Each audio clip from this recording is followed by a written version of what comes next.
Hello, my name is Katie Jones, and I'm here today to discuss the Efficient Buildings Collaborative as part of the GreenStep Cities workshop. I am with the Center for Energy and Environment, and I have a background in working on energy benchmarking. And I do this work alongside Hennepin County's Leah Hennecker, who leads this Efficient Buildings Collaborative effort, and as well as Abby Finis, who works at the Great Plains Institute. So today I'll be touching on three main topics. We'll first start out with a benchmarking overview, talk about what benchmarking is and what it isn't. Then we'll touch on the impact of benchmarking programs and policies. And last, we'll follow up with the Hennepin County Efficient Buildings Collaborative, what it is and how cities can get involved. Starting off with the benchmarking overview, we'll talk about what benchmarking is and how it works. So what is benchmarking? Basically, it all comes down to you can't manage what you don't measure. There are many things in our lives that we measure, from nutrition facts to making sure that we're eating better, to those energy guide labels that are on appliances that help us determine which appliances we want to buy based on their efficiency and their cost. And lastly, we measure the efficiency of our cars through MPG ratings that also helps us determine which cars are most appropriate for us in purchasing and regarding their long-term costs. So as you can see, we measure many aspects of our daily lives, and it would make sense to do so first for our most expensive assets that we have, our buildings. So you can kind of think of benchmarking as putting one of those energy guides stickers on a building so we can understand what is the general efficiency of that building and better be able to manage it going forward.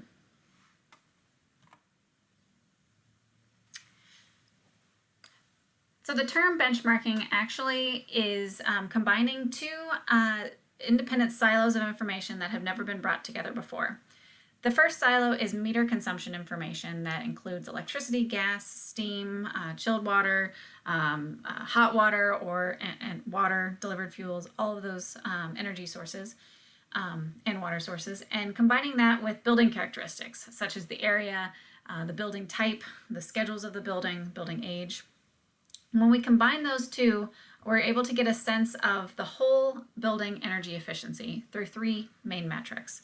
The first metric is known as the energy use intensity, otherwise known as EUI.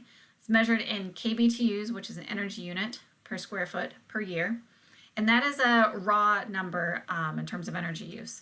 It helps us compare buildings over time and compare similar buildings to one another. So I can compare one school that is maybe 100,000 square feet to another school that is 50,000 square feet. Because they're pretty similar property types, I can compare them, and they're normalized per square foot, so that factor is normalized for that metric.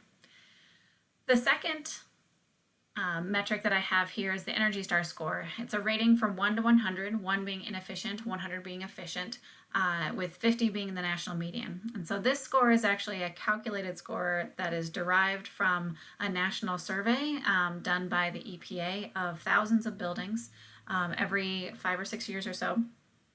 And so it puts buildings on a spectrum, and it takes into account all of those building characteristics that I have listed there and many more.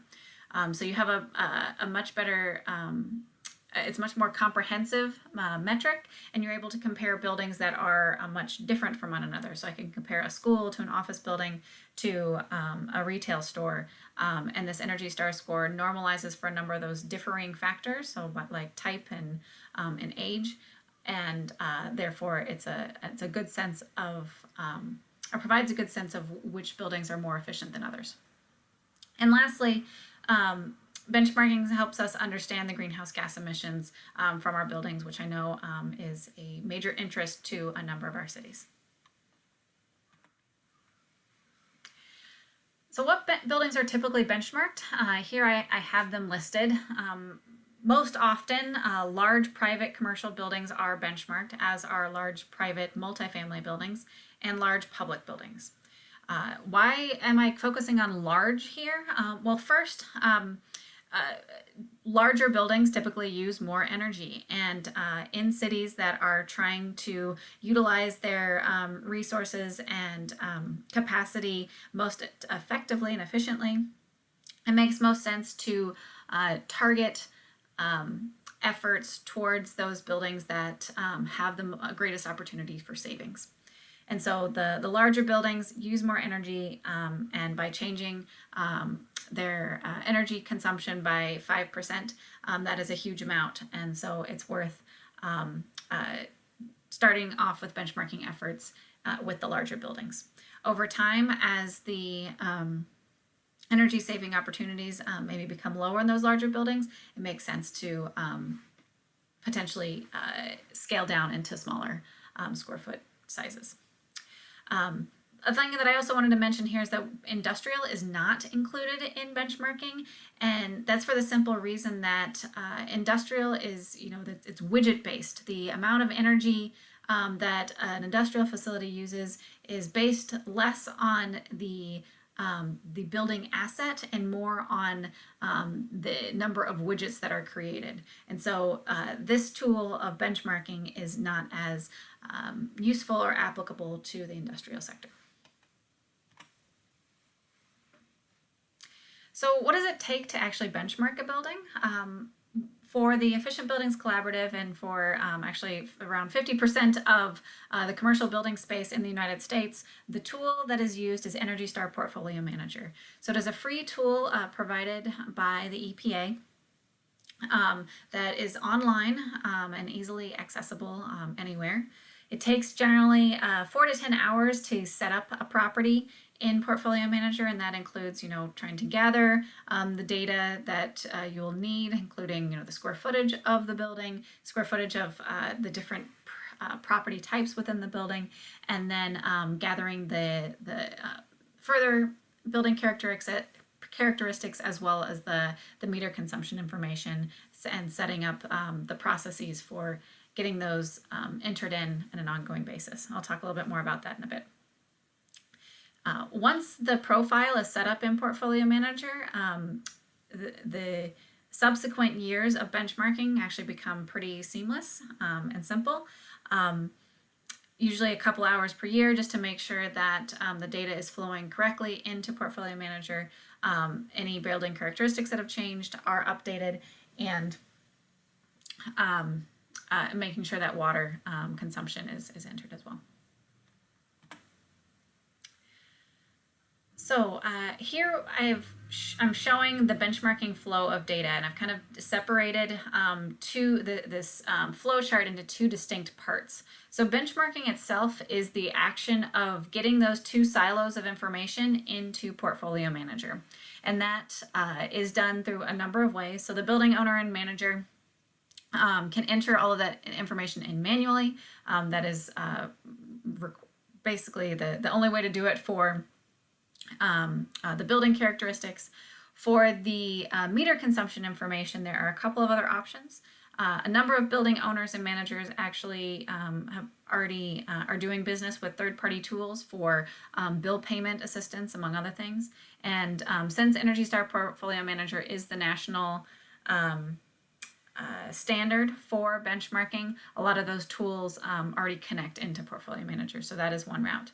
Another route is to use the utilities data aggregation and transfer tools. So what that does is, especially for buildings that have multiple accounts and multiple meters, it would be very cumbersome for a building owner to reach out to each tenant in a building, collect their consent forms and collect their energy data and enter it in. And so what Xcel Energy and CenterPoint Energy have done are to create data aggregation tools so that the energy consumption of a building is aggregated all into one per month, and then that information is sent directly into Portfolio Manager. So those 4 to 10 hours that I said at the beginning that it takes in year one to set up the profile, it's part of that process is setting up those utility tools. So once that data is in Portfolio Manager, a building has been successfully benchmarked. They'll in that system, property owner will be able to see their EUI, that energy use intensity, as well as the Energy Star score and their greenhouse gas emissions. For city benchmarking policies, they typically also have this piece of transparency. And that is when building owners are required to disclose their data to the city to basically prove that that they are benchmarking and taking this very pragmatic and easy step towards energy management. And then the city makes that a certain subset of that high-level information public via a public website. And the reason for that is that it helps spur it helps to have more information in the marketplace around energy efficiency, and I'll talk a little bit more about that in a bit. So more about that transparency piece. Here I was talking about how buildings disclose the benchmarking data to the city via portfolio manager. So there is a pretty seamless process to do that online that just takes a few clicks. And once the city has that information, reviews it, with some quality control checks, then the city discloses that in summary reports and maps. And here's just an example that Hennepin County had put together, and this shows some of that high-level information that is made publicly available by public entities. So here we can see the government center and the address, along with that EUI, the Energy Star score, and some basic building characteristics such as year built and area.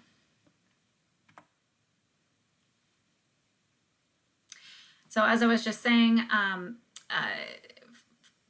the goal of transparency is really just highlighting the whole building energy efficiency. And so those are the metrics in this orange box that are made publicly available. And this information is really valuable to be in the public sphere because we know that information is key in making decisions. So it empowers the market to make better, data-driven decisions when they're buying, purchasing, so buying, selling, or leasing potential space. So moving on to impact, I'll talk about some of the lessons learned from other benchmarking cities. So to start off on this, I wanted to highlight that just kind of a snapshot of cities in Minnesota and how their energy consumption compares between their residential and commercial industrial sectors. So you'll see that especially in a number of cities, commercial and industrial sectors are half, if not more, of the energy consumption in a city. And so it can be very worthwhile for a city to think about simple and easy policy such as benchmarking, which is just providing basically information into the marketplace. It's an easy policy to start addressing some of this large energy consumption in cities.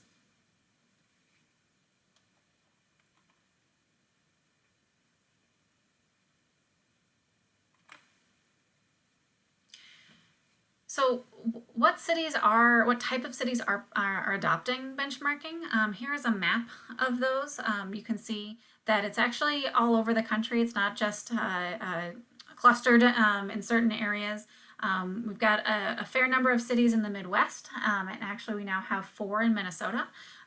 Minneapolis, St. Paul, Edina, and St. Louis Park have benchmarking policies. So here I've kind of listed those, as well as some of the voluntary programs that have been around. So the city of Rochester has a voluntary benchmarking program. B3 benchmarking is the state's benchmarking program for public buildings. So cities, counties, public schools, those types of entities can use benchmarking for free. It is paid for by the state because the state recognizes that energy management begins with measurement and that it's a valuable tool for managing important tax dollars. And as I mentioned, Minneapolis, St. Louis Park, and Edina have policies. St. Paul started out with a voluntary program called Energize St. Paul. and they actually just recently passed a policy in January. So what are the benefits of benchmarking? Well, the first thing is that building owners get to better understand their own buildings. They learn about their building's performance, and based on that information, they can prioritize improvements. Especially those buildings those building owners that own multiple properties. Benchmarking can help them decide between buildings which are the most important or most cost-effective to move forward with regarding further study, either audits, recommissioning, or the like. The next is that benchmarking and transparency facilitates building peer comparison. A lot of building owners, even if they've been tracking their energy consumption, it's kind of in a vacuum, like there's no context around it. And so having some understanding of what your peers are doing can be very beneficial. Benchmarking also creates demand for energy efficiency in the marketplace. So when a new tenant is looking for space, or a building owner is looking to purchase a new property, energy efficiency has historically been hidden. It hasn't been information that can be a part of the decision-making process. With a benchmarking program, that information is now available, and so building owners and building leasers can take that into account in their decision-making processes. From the city's perspective, a benchmarking program also equips the city to be a better resource to building owners. If the city knows which buildings are less efficient, the city can create resources and incentives to support those buildings. And lastly, benchmarking programs help meet the GreenStep City Best Practice Action 2.3. Here on the right-hand side, I did also want to mention that benchmarking can provide certain levels of recognition and celebration of buildings. So here, the Colwell building was kind of it's more of a Class C building on the edge of downtown Minneapolis. And those Class B, C buildings are always trying to find another thing that they can compete on. And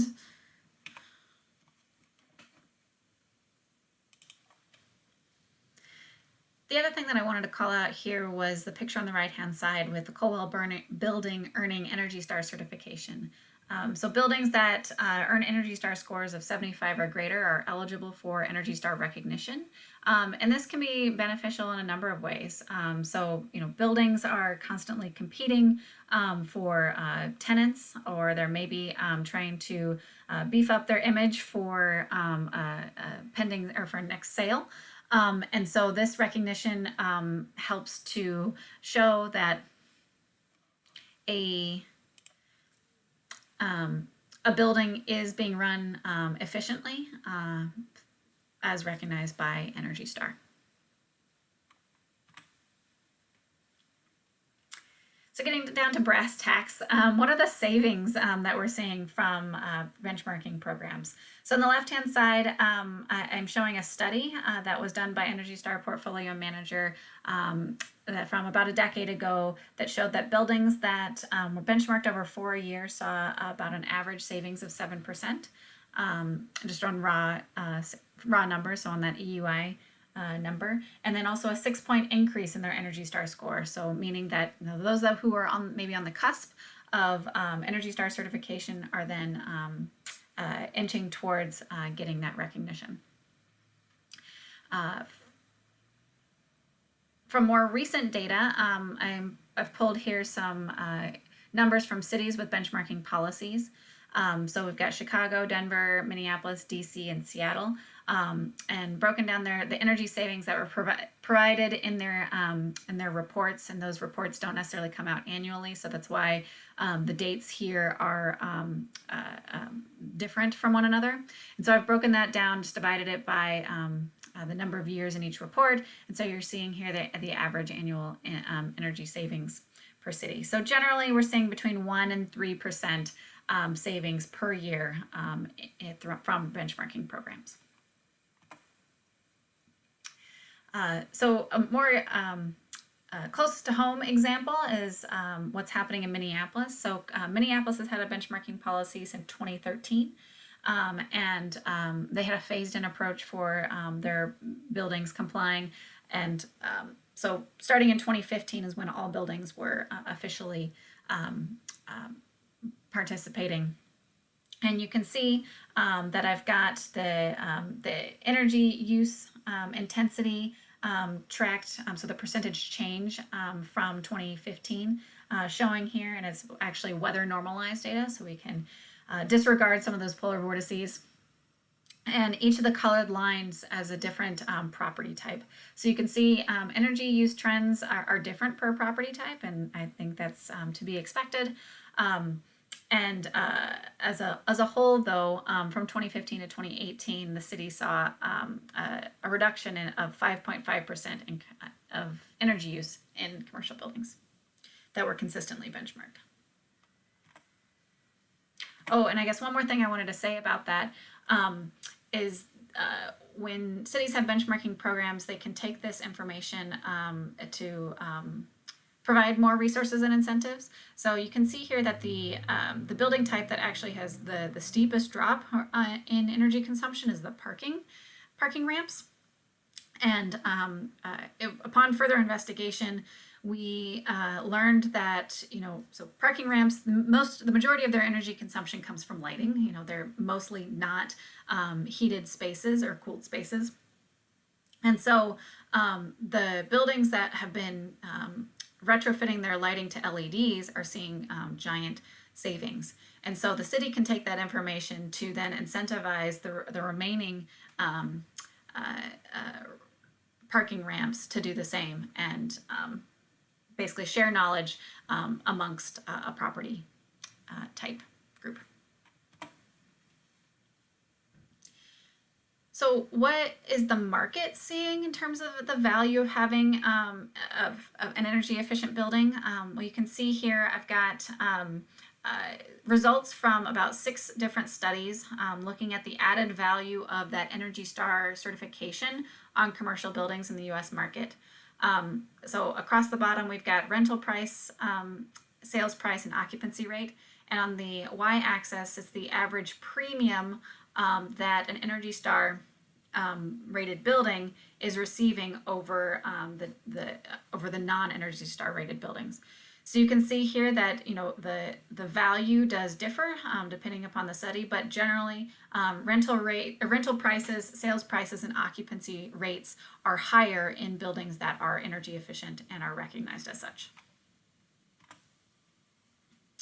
And what are the building operators thinking about this?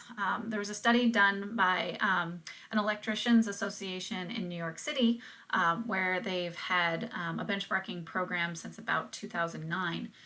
They did a survey of building operators, and an overwhelming number of them have been making changes because of the benchmarking, just the awareness that comes with measuring energy consumption and benchmarking it. So you can see 77% of survey participants reported making operational changes to their buildings, and another 75% invested in new equipment. So this shows that benchmarking it leads to changes, operational changes, and equipment changes that are good for our buildings.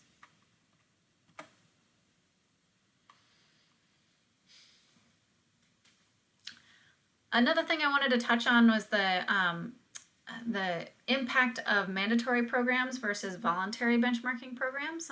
So we're comparing here 4 cities that had voluntary programs first, and then mandatory programs later. You can see that the number of buildings and the amount of square footage that were covered is drastically different with a mandatory program, as one might expect. The results of this are actually showing us the numbers, that it's 4 to 16 times greater to have a mandatory policy in terms of impact than a voluntary policy. So, and This is all to say that each city is different. The way that the situation in an individual city may necessitate starting with a voluntary policy, just to build that political capital, and that general understanding of the benefits of benchmarking, and also to just show folks that benchmarking is not hard, it's not burdensome, and that it provides a lot of value.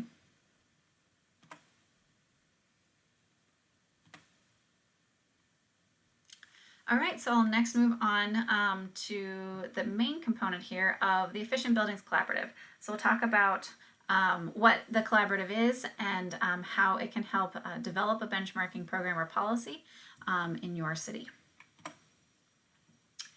So the Efficient Buildings Collaborative is a collaborative or program started by Hennepin County with the intent to make benchmarking easier and simpler for cities that are not, the biggest cities in the state, like Minneapolis, but that still want to make to help their buildings become more energy efficient, and to make progress towards their climate or energy goals. So the collaborative basically provides a standardized process of shared resources and tools for implementation that make benchmarking more economically feasible for cities. It also provides basic uniformity across cities, which is a benefit to building owners. So making sure that the tool that is being used for benchmarking is the same, the dates for compliance are the same, the training resources are the same. A lot of these things just make it much easier for property owners who own buildings across city lines.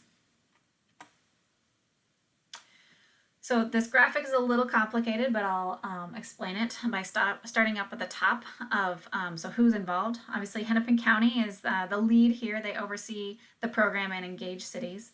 And then from there, CEE, so who I am with, and Great Plains Institute, so that's Abby Finis, we are available to help cities discuss goals and draft policies, engage stakeholders, and I'll talk more about that process in a bit. So cities are then responsible for developing and adopting benchmarking policies. So once those policies pass, it's now into the implementation stage where cities inform building owners that they need to benchmark. Those building owners benchmark their buildings by uploading their data into Portfolio Manager. If they need help or training, the county has contracted with Overlay Consulting to be that help center. Overlay Consulting also provides a number of other implementation services for cities regarding quality control and data management. So they have a lot of expertise on managing benchmarking programs, and especially on that technical side. And so it can take the burden off of cities to do that. That contract with Overlay Consulting, so Hennepin County has put out an RFP to select them to be the help center and kind of data management tool for the Efficient Buildings Collaborative, and cities then contract directly with Overlay for what they need, and they're able to do that in a much easier process through a joint powers agreement with with the county. So yeah, that is the process. So how did we get to where we are today? So there's obviously an evolution of the collaborative. So at the very beginning, Hennepin County and CEE, we got together and we were brainstorming this model. CEE, we've been involved with the implementation of the City of Minneapolis's benchmarking policy for a number of years, and knowing that other cities have been developing climate action plans and energy action plans, that benchmarking is kind of a low-hanging fruit program or policy that cities can adopt, and so there needed to be a way to make that feasible for for smaller cities. So in 2018, Hennepin County selected Overlay as the implementer through an RFP process, and CEE and GPI were selected as for the program and policy development assistance for cities. In 2019, Edina, St. Louis Park, St. Paul adopted policies. Rochester adopts a voluntary program, and GPI and CEE led a group of other cities who are starting to learn about or are interested in learning about benchmarking policies. We created a cohort 1 and taught them about the benchmarking process. And this year, Bloomington and Grand Marais are moving forward with policy development. So what are the benefits to a city with the EBC? Well, first, you can take the stress. We can take the stress away of having to feel like you have to know everything. We can give advice and guidance on policy development and implementation. As you saw, we've helped both small and large cities do that, and have some tips, tricks, and best practices to creating a streamlined process, both in the policy development side and implementation. The program provides technical assistance for building owners. Overlay is an expert at this and can do so in a very streamlined manner, and that results in a positive outcome for the building owners and the city. The program also provides quality assurance for the building energy data that's coming in, and the data that does come in is then put into a county, or it's a countywide, actually it's a statewide GIS mapping tool that displays the data. So I'll show that in a bit. So participation in the process is broken down into 3 main parts. The first one is policy implementation and development. The second one is the actual program implementation. And then the third is market evaluation of energy efficiency. So I'll start off with the piece that GPI and CEE work on, which is the development of the policy and implementation. So that it's basically a planning stage through a series of workshops. So for this step, we go through 3 policy development workshops to create high-level plans for promoting a benchmarking policy in cities, where we focus on first creating a framework for that policy, outlining the very basics of the policy. What is the due date? Which buildings are included? What is the size threshold for those buildings? Which department will be the enforcement department? Things like that.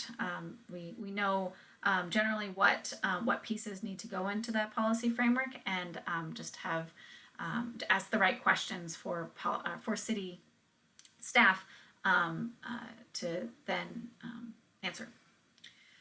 The second workshop talks about stakeholder engagement, where we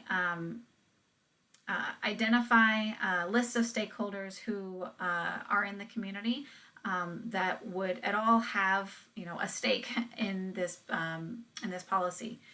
So whether it's property owners or business owners who might be tenants, there may be an energy or environment or sustainability commission that would like to have a say in how this is created. City council members, either all of them or some of them may be more interested than others to have one-on-one discussions around it.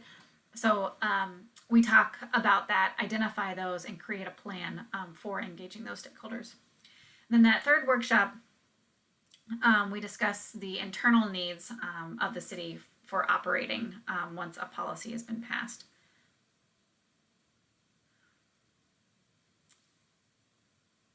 That includes some of the details around how much the city would like to engage or employ Overlay for their services versus having and doing those activities in-house. So we basically have this workshop series that we've done as both a cohort and as an individual city. What we're kind of seeing that works well is for a city that's very new to benchmarking, They may want to join a cohort first. If they haven't, gotten full buy-in from some higher level decision makers that the city wants to move forward with a policy, a good place to start is with our cohort model. And then once there's been higher level buy-in, either as part of a energy action plan or a climate action plan that spells out benchmarking as a strategy that the city should develop, or there's particular interest from a higher level decision maker, that's when it's a good time to go through this workshop process as an individual city. So as I mentioned in that workshop 1, these are the types of things that we're looking at for planning a benchmarking ordinance. We're developing that policy framework, doing some dot exercises, and figuring out these types of pieces within that policy framework. For the engagement plan, we're talking about communication. What is the name of this policy? That differs from city to city and how they want to approach this with the community. How close is it tied to climate? How far away is it from climate? How much stress is just put on energy awareness as being a good thing? Those are all things we talk about. We talk about the various media outlets and how we're going to be crafting our messaging. What are those key points that we want to emphasize? As I mentioned, we develop the stakeholder list. We talk about the engagement activities and then establish a timeline for those engagement activities.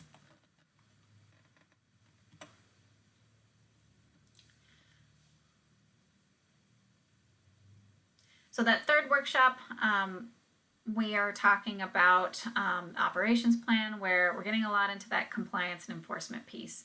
So where does a benchmarking program or policy implementation, where does that live?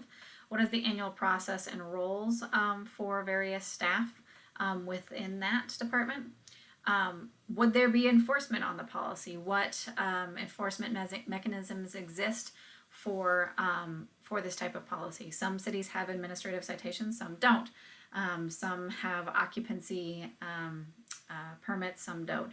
So those are we talk about those different points of leverage that can be used for enforcement. And then we also, as I mentioned, talk about overlay services and what the city would like to employ. So just want to take a step back real quick. So all 3 of those workshops are 2 hours in length. And so we try to make it pretty streamlined for city staff to get all of the information that they need in a one-stop shop of those 3 workshops. Beyond the workshops, we then help cities implement those plans. So we help cities actually carry out those engagement activities and meet with any necessary departments to give further information on what would be needed from a benchmarking policy from them. So once a benchmarking policy is passed, that's when benchmarking implementation begins. And this is where overlay consulting really comes in handy. They provide a lot of services, including developing that building list. So if you have a set of tax data, we need to determine what are the size of buildings that exist from that tax data and what types of buildings are there, so we can identify which buildings need to comply. They also provide training. They provide submission processing, so they would get the submissions and make sure that they are sure their quality. They can also do enforcement processing as cities desire, and they do reporting. So as I mentioned in that, there's a mapping feature that they develop that is pretty darn neat. So that's what overlay consulting provides, and then the city, of course, is still in charge of overseeing the general management of the program, and the city can take, be as in control of these pieces as they'd like, or have overlay consulting help out with them. So that last piece, that market valuation of energy efficiency. So after buildings are benchmarked, that's when that information is made publicly available. So here is a snapshot of that mapping tool that I mentioned for the Efficient Buildings Collaborative, where we've got here a snapshot of St. Paul. We've got building performance measured by these various colors, and each dot is representative of a building. So the green dots are very efficient buildings. They're eligible for Energy Star certification. Yellow are kind of the mid-tier efficiency, and then orange are those that have opportunities for savings.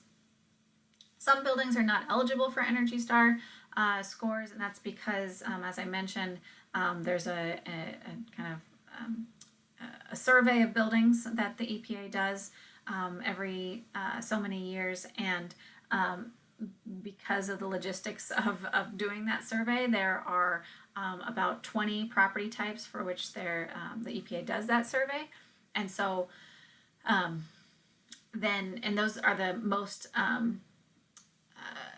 most common building types throughout the United States. So we're talking about schools, K through 12 schools, and office buildings, and retail stores, things like that are eligible for Energy Star scores. Hotels, other things.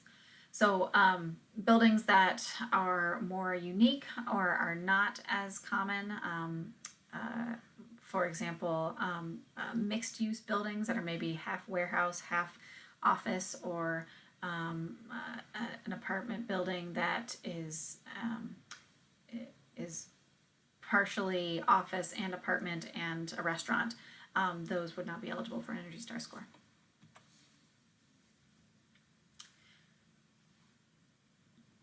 So, how can your city get started? What we have going is that we're starting a next cohort for our 3 workshop series for cities that are just trying to dip their toe into the water and learn a little bit more about what having a benchmarking policy entails. So you'll learn everything that would be needed from a city for a benchmarking program or policy. Again, they're 2-hour meetings, and there'll be 1 meeting a month, actually starting in May. So a little change here.